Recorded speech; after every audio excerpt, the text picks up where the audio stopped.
সুপ্রিয় শিক্ষার্থী বন্ধুরা, তোমরা সবাই কেমন আছো?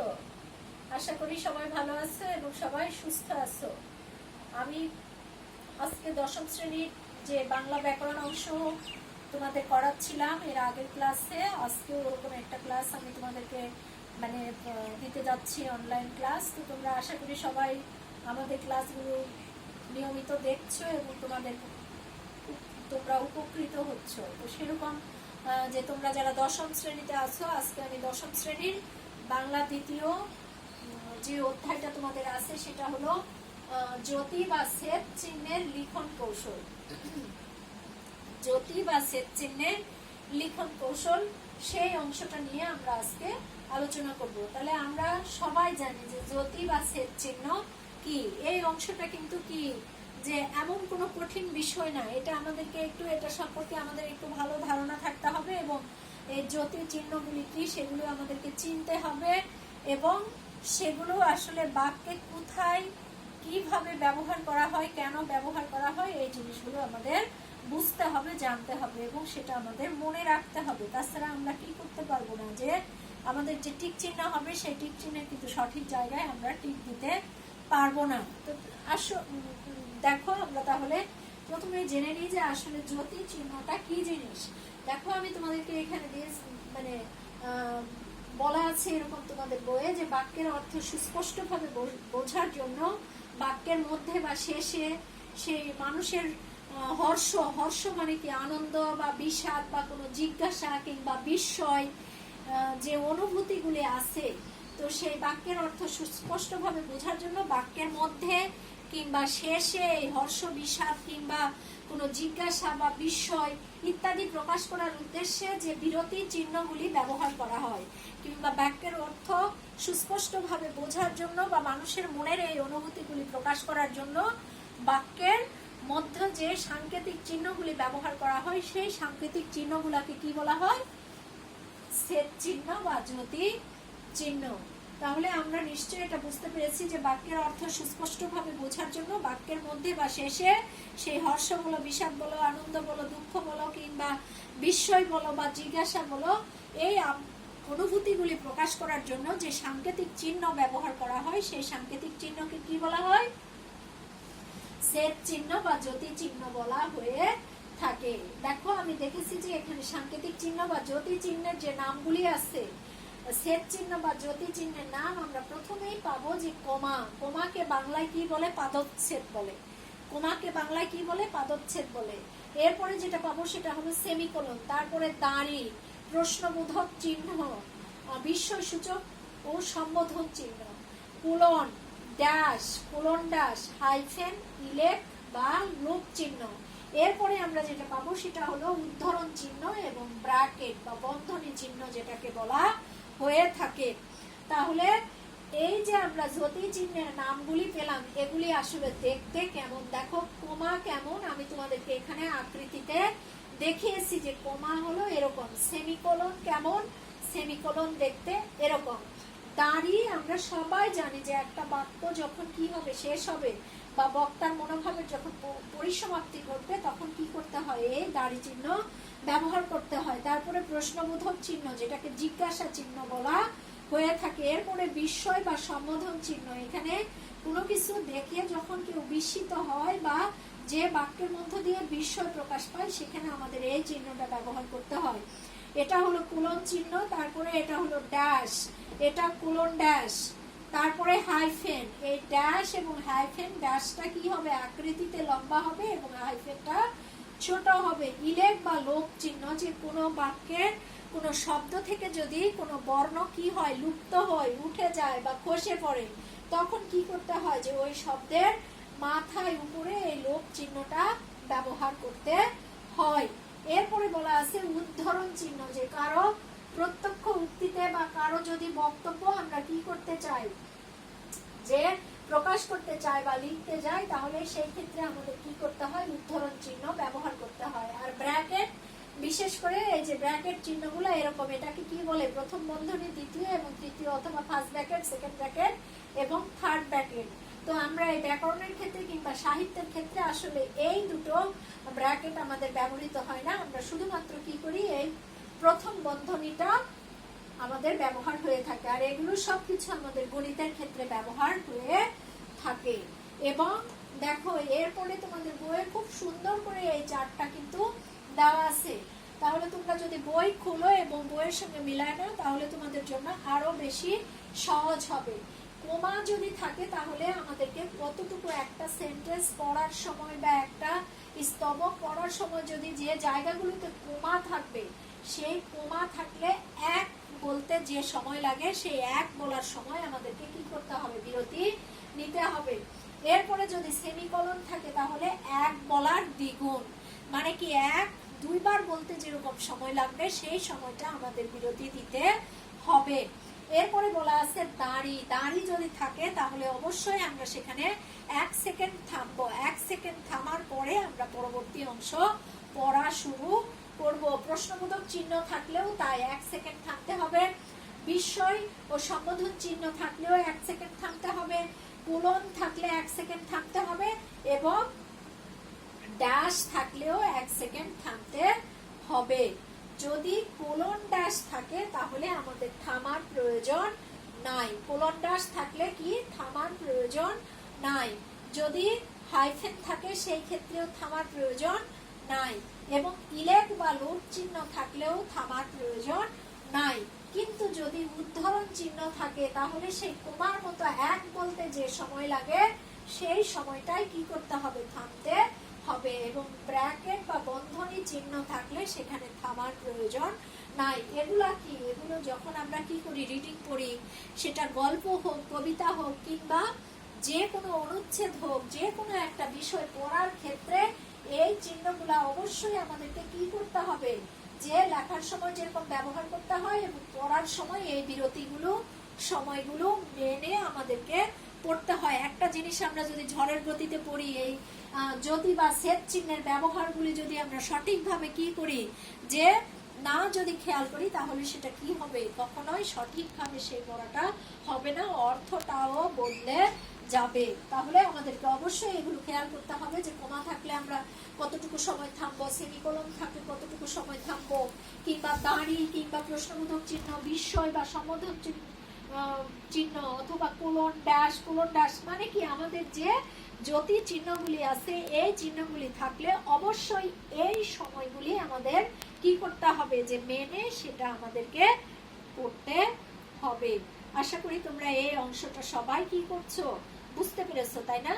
যে যদি বাক্যের অর্থ সুস্পষ্টভাবে আমরা বুঝতে চাই তাহলে বাক্যের শেষে মধ্যে আমাদের মনের যে আবেগ অনুভূতিগুলি আছে সেগুলো প্রকাশ করার জন্য যে সাংকেতিক চিহ্নগুলি আছে এই সাংকেতিক চিহ্নগুলি আমাদের কি ব্যবহার করতে হয়। এবং এই সাংকেতিক চিহ্নগুলাকে জ্যোতি বা সেট চিহ্ন বলে।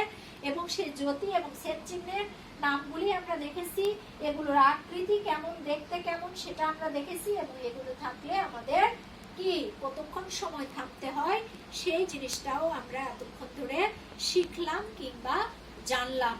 এরপরে আমরা যেটা দেখবো যে আসলে কোন কোন জায়গায় কোমা বসে, কোন কোন জায়গাতে কোমা ব্যবহৃত হয়।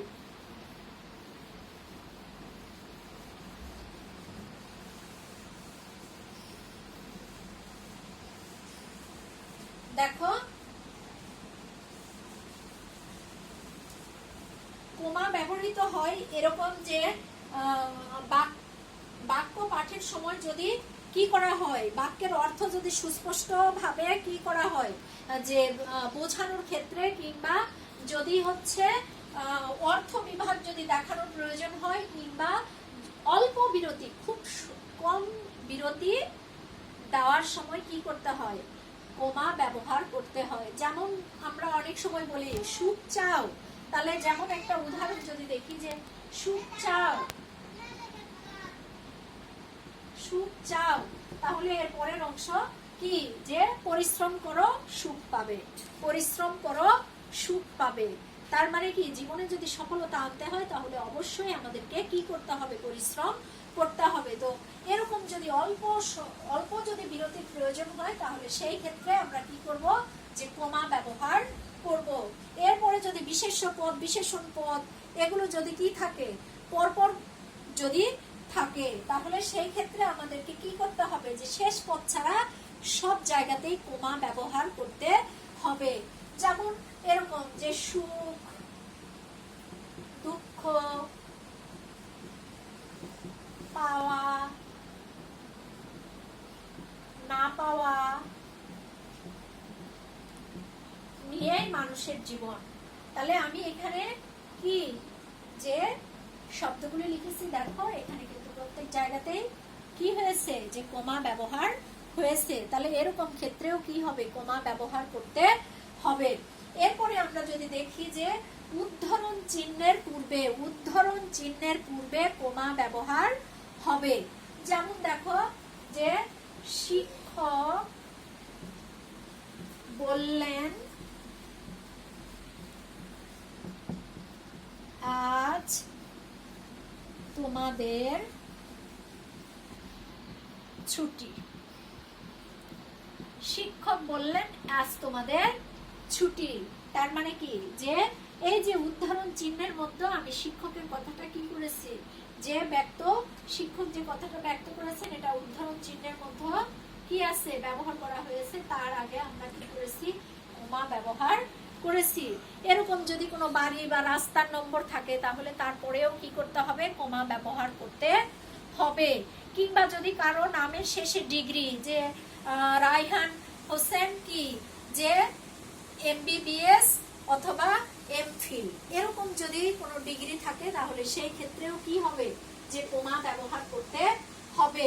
অথবা যদি বাংলা মাসের কোনো নাম বা তারিখ বার এগুলো যদি, যেমন 18ই ফাল্গুন মানে 1426 বা 1427, এরকম যে বাংলা মাস বা বছর আছে, এইগুলি ক্ষেত্রেও কিন্তু কমা ব্যবহৃত হয়ে থাকে। তাহলে আমরা কিন্তু মোটামুটি অনেকগুলো জায়গায় দেখলাম যে এই জায়গাগুলিতে কি হয়, কমা ব্যবহৃত হয়। যে রাস্তার নম্বরের পরে কিংবা এরকম বিশেষণ যদি পরপর থাকে তাহলে সেই ক্ষেত্রে কমা ব্যবহার হয়। যদি অল্প বিরতি দেওয়ার প্রয়োজন হয় সেই ক্ষেত্রে কমা ব্যবহার হয়। উদ্ধরণ চিহ্নের আগে কমা ব্যবহার হয়। বাড়ি বা রাস্তার নম্বরের পরে কমা ব্যবহার হয়। তারপরে কোনো বিশেষ ব্যক্তি বা যার নামের শেষে অনেক ডিগ্রি আছে, এরকম ক্ষেত্রেও কি হয়, কমা ব্যবহার করা হয়ে থাকে। তাহলে কি তোমরা তো বুঝতে পারছো যে কোন কোন জায়গাতে কমা ব্যবহার হয়। তাহলে আমাদের টিক চিহ্নতে এরকম আসতেই পারে যে বাড়ি বা রাস্তার নম্বরের পরে কোন চিহ্ন ব্যবহৃত হয়। তাহলে আমরা কি যে আজকে জানলাম যে সেই জায়গাগুলিতে কি হয়, কমা ব্যবহার হয়। বা বাংলা মাসের তারিখ বার লিখতে কোন চিহ্ন ব্যবহৃত হয়, তাই না? কিংবা কোনো ব্যক্তির মানে নামের শেষে যে ডিগ্রি থাকে সেই ক্ষেত্রে কোন চিহ্ন ব্যবহৃত হয়ে থাকে। তাহলে এই সব জায়গাগুলোতে আমরা কি করব, কমা ব্যবহার করব এবং পরীক্ষাতেও আমরা সঠিক জায়গায় টিক চিহ্ন দিব। এরপরে বলা আছে যে কমার চেয়ে যেখানে বেশি বিরতির প্রয়োজন হয়, সেই জায়গাটাতে কি ব্যবহার হবে, সেমিকোলন ব্যবহার হবে। যে কমার চেয়ে যেখানে একটু বেশি বিরতির প্রয়োজন হবে সেই ক্ষেত্রে কি হবে, কমা সেমিকোলন ব্যবহার হবে। তারপরে দাঁড়ি, যখন কি হবে, বক্তার বক্তব্য শেষ হবে বাক্যে, তাহলে সেই ক্ষেত্রে কি হয়, দাঁড়ি ব্যবহার হয়। যে একটা বাক্য যখন শেষ হয়ে যাবে সেই ক্ষেত্রে কি করতে হয়, দাঁড়ি ব্যবহার করা হয়ে থাকে। এরপরে আছে প্রশ্নবোধক চিহ্ন, যেটাকে জিজ্ঞাসা চিহ্ন বলা হয়।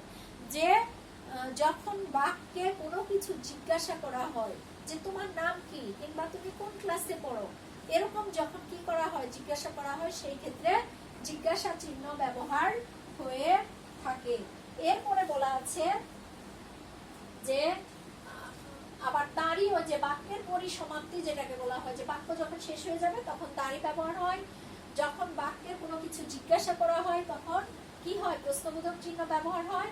আবার বাক্যে যখন কি করা হয়, যে হৃদয় আবেগ যখন প্রকাশিত হয়, একটা জিনিস দেখে যখন আমি আশ্চর্য হয়ে যাই কিংবা আবেগতাড়িত হয়ে যাই, বলছি যে বাহ কি চমৎকার দিন, কিংবা পাখিটা কি সুন্দর বা কি সুন্দর দৃশ্য, এই যে একটা বলছে হাই আমার পুরা কপাল, তাই না? তো এই ধরনের যে হৃদয়ের আবেগ ব্যবহার করার ক্ষেত্রে কি হয়, এই বিস্ময়সূচক চিহ্ন ব্যবহার হয়ে থাকে। এরপরে বলা আছে যে কোলন বলছে যে একটা অপূর্ণ বাক্যের পরে যদি আর একটা বাক্যের অবতারণা করা হয়, একটা অপূর্ণ বাক্যের পরে যদি আরেকটা বাক্যের অবতারণা করা হয়, সেই ক্ষেত্রে কি হয় যে এই কোলন ব্যবহার হয়। যখন আমরা কি করি যে কারো বায়োডাটা লিখতে যাই, যে নাম, তারপরে অনেক সময় লিখি যে বাবার নাম, তাহলে এখানে আমরা কোলন ব্যবহার করে আবার কি করি নিজের নাম বা নিজের বাবার নাম বা এই ধরনের যে বিষয়গুলো, যে একটা বাক্য মানে কি এটাকে অপূর্ণ বাক্য বলা হয়েছে, যে এই বাক্যের পরে আমাদের আরো কিছু লিখতে হবে, সেই ক্ষেত্রে কি হয় কোলন ব্যবহার করা হয়ে থাকে। এরপরে বলছে যে কোনো উদাহরণ বা দৃষ্টান্ত, কোনো উদাহরণ বা দৃষ্টান্ত, যেমন আমরা কোনো কিছুর সংজ্ঞা লিখছি, যে বাক্যে ব্যবহৃত প্রত্যেকটি বিভক্তি যুক্ত শব্দকে কি বলে, পদ বলে, তাই না? তাহলে পদ বলে লেখার পরে লিখছি যে যেমন, যেমন পদ 5 প্রকার, যেমন পদ 5 প্রকার। তার মানে কি যে যখন এরকম দৃষ্টান্ত বা উদাহরণ দিব সেই ক্ষেত্রে অবশ্যই আমরা কি করি কোলন দাস ব্যবহার করে থাকি। এরপরে বলা আছে যে সমাসবদ্ধ পদের অংশগুলাকে যখন আমরা বিচ্ছিন্ন করে দেখাই, যে সমাসবদ্ধ যে পদগুলো, যেমন দ্বন্দ্ব সমাস, দ্বন্দ্ব সমাস করতে গিয়ে আমরা কি করি যে মা বাবা, তাই না? তাহলে এই ক্ষেত্রে আমরা কি করি হাইফেন ব্যবহার করি। এগুলাকে যখন আমরা আলাদা করে দেখাতে যাই তখন আমাদের কি করতে হয় হাইফেন ব্যবহার করতে হয়। এরপরে আমরা যেটা দেখেছি ইলেক বা লোপ চিহ্ন, যে একটা বাক্যে দেখা যাচ্ছে যে একটা শব্দ থেকে কোনো বর্ণ লুপ্ত হয়েছে, খসে পড়েছে বা উঠে গিয়েছে, এরকম যদি হয় তাহলে সেই ক্ষেত্রে লোপ বা ইলেক চিহ্ন ব্যবহার করতে হয়। যেমন মাথার পরে, মাথার পরে, তাহলে এখানে কি আমরা লোপ চিহ্ন ব্যবহার করেছি, মাথার পরে জ্বলছে রবি, তাহলে এখানে লোপ চিহ্ন অবশ্যই, এখানে একটা কি ছিল বর্ণ ছিল, কি বর্ণ, এই উ বর্ণ, যে বর্ণটা কি হয়েছে লুপ্ত হয়েছে। তোমরা কি করো যে ডাজ নট, ডু নট, এরকম মনে করো যে পুরাটা না লিখতে গিয়ে কি করো যে ডাজন্ট বা ডু নট, ওখান থেকে কি করো একটা বর্ণ যে লুপ্ত হয়ে যাওয়ার কারণে সেখানে আমাদের এই উল্লেখ বা লোপ চিহ্ন ব্যবহার করতে হয়।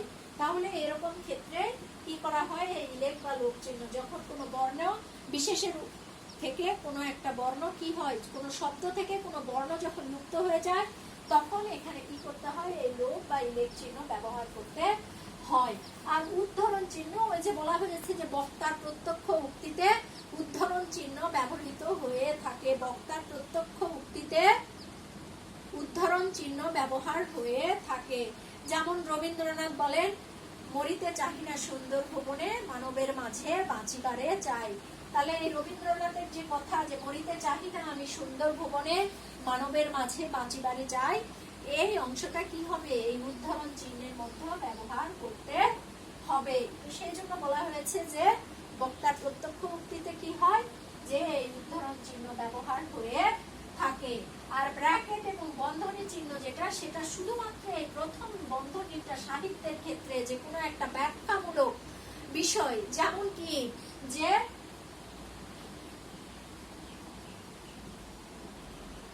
আমি বার্মা থাকি, তাহলে বার্মার বর্তমান নাম কি বলা হয় মিয়ানমার, তাই না? মিয়ানমার।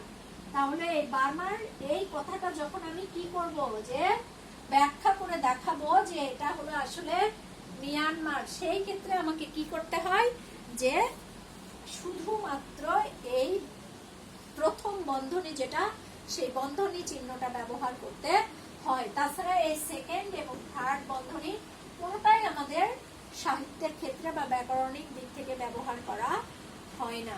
তো আশা করি তোমরা এই অংশটা সবাই কি করেছো, আমার কথা বুঝতে পেরেছো যে আসলে জ্যোতি এবং ছেদ চিহ্ন মনে হয় যে এগুলো দাড়ি বা এত ছোট ছোট এরকম এই চিহ্নগুলি যদি ব্যবহার করা না হয় তাহলে হয়তো বা কোনো সমস্যাই হবে না, বা এগুলো আমরা ব্যবহার না করে কি করতে পারবো, যে হয়তোবা একটা গদ্য বলো, কবিতা বলো, বা যেখানে যেরকম প্রয়োজন সেখানে আমরা সেরকম ইচ্ছা মতো পড়বো বা ইচ্ছা মতো ব্যবহার করবো। আসলে এটা কোনোভাবেই আমরা ইচ্ছে মতো ব্যবহার করতে পারবো না। প্রত্যেকটা জিনিসেরই একটা নিয়ম আছে এবং নিয়ম মাফিকই সেটা করতে হবে। তাহলে এই জ্যোতি বা সেট চিহ্নের ক্ষেত্রেও একই রকম, যে আমরা আজকের ক্লাসে জানলাম যে জ্যোতি বা সেট চিহ্ন কি, এগুলো আসলে কয়টা, এগুলোর আকৃতি কিরকম, এগুলোর নাম কিরকম, এগুলো থাকলে আসলে বাক্যে কখন কতটুকু সময় থামতে হয় এবং কোন কোন ক্ষেত্রে এই চিহ্নগুলি ব্যবহার করা হয়ে থাকে। তো আশা করি তোমরা সবাই আমার কথা বুঝতে পেরেছো এবং সবাই মনোযোগ দিয়ে শুনেছো, এবং বই বের করে তোমরা যদি এই অংশটা আরো ভালো করে দেখো, আশা করি প্রত্যেকেই কি করবে, যে ভালো করবে। আর এই জ্যোতি বা সেট চিহ্ন থেকে কিন্তু প্রত্যেকটা পাবলিক পরীক্ষা বলা হোক বা যে কোনো জায়গা থেকে হোক, স্কুলের পরীক্ষা হোক বা যে কোনো পরীক্ষাতে কিন্তু এখান থেকে অবশ্যই অবশ্যই একটা দুটো প্রশ্ন এসেই থাকে। তো ঠিক আছে বন্ধুরা, আজকে এই পর্যন্তই। তোমরা সবাই ভালো থাকবে এবং মনোযোগ দিয়ে সবাই পড়াশোনা করবে এবং সবাই স্বাস্থ্যবিধি মেনে ঘরেই থাকবে এবং নিরাপদে থাকবে। আল্লাহ হাফেজ।